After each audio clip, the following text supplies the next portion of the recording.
He was still lingering in the doorway when I turned, framed by the quiet of the hall. I could feel the tension hanging in the air between us, a steady, unspoken question.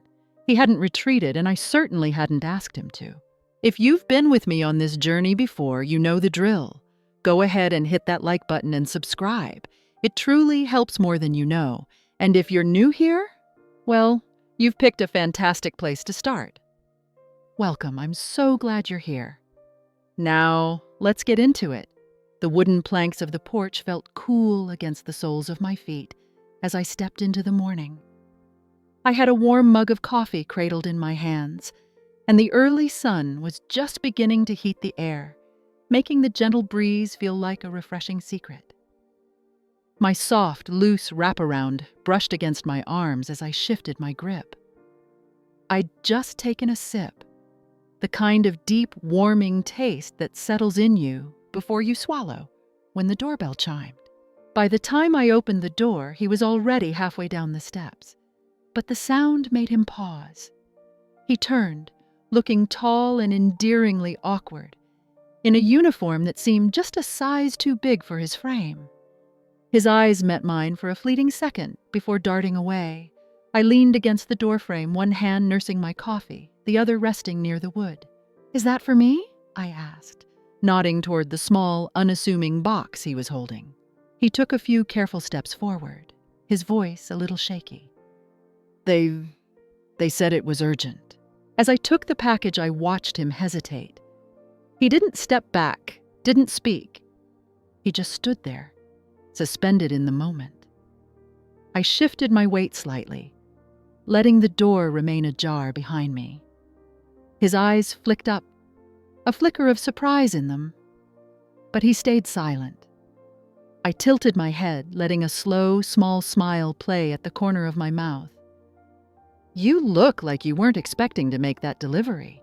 Then I turned and walked back inside with measured, deliberate steps, coffee in one hand, box in the other. I didn't bother to close the door. I didn't look back as I crossed the entryway, the soft creak of the floorboards, the only sound accompanying me until I heard it, the soft, definitive click of the front door closing behind him.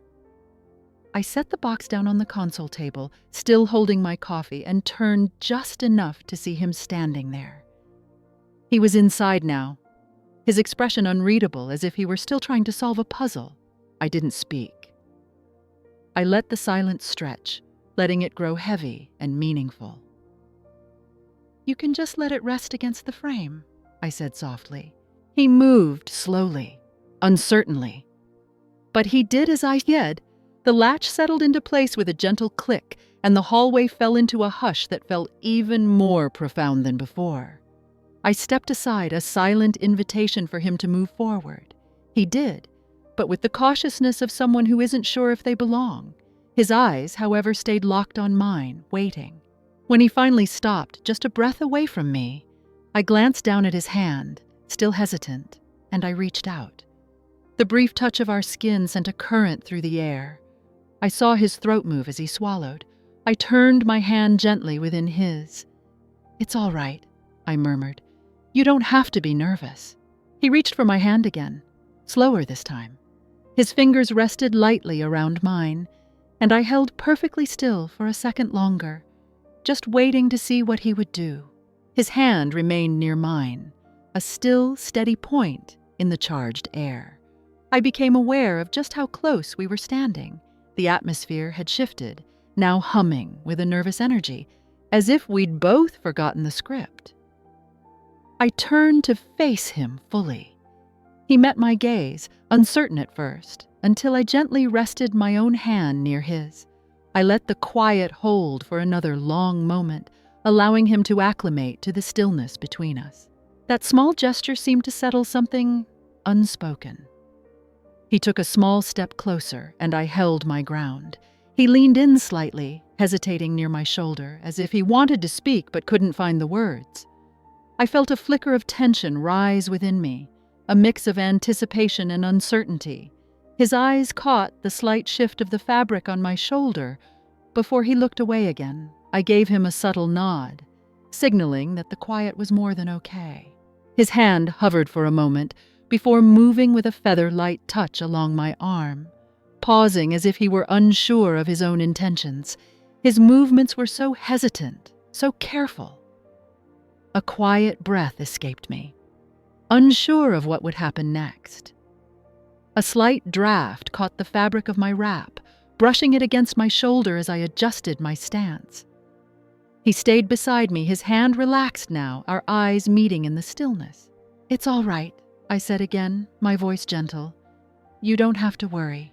He gave a small nod, staying close but silent. And I remained still, letting the quiet expand and fill the space between us.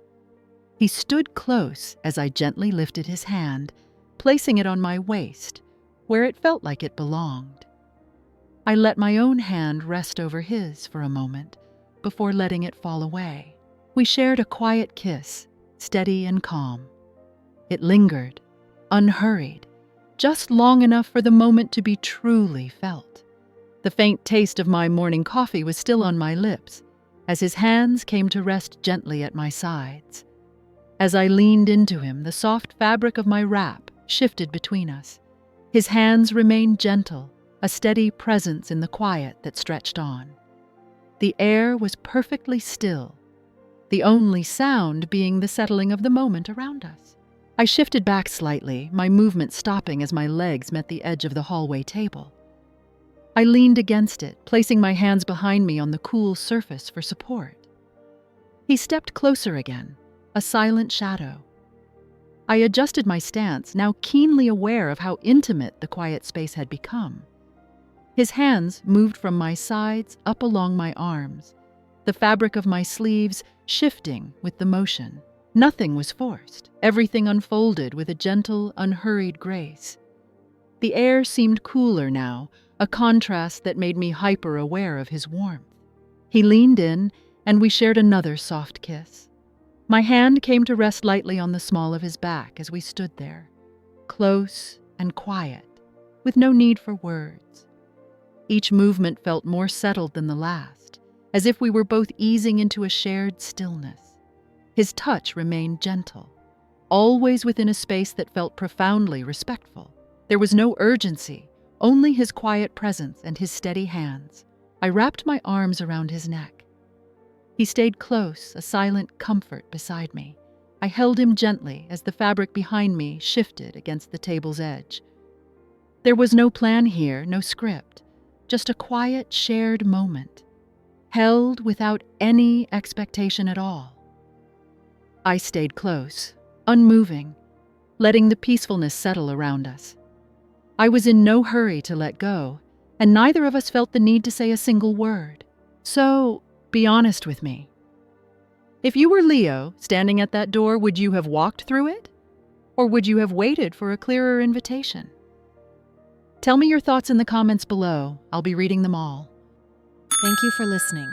Please share your thoughts, like this video if you found it helpful, and subscribe for more.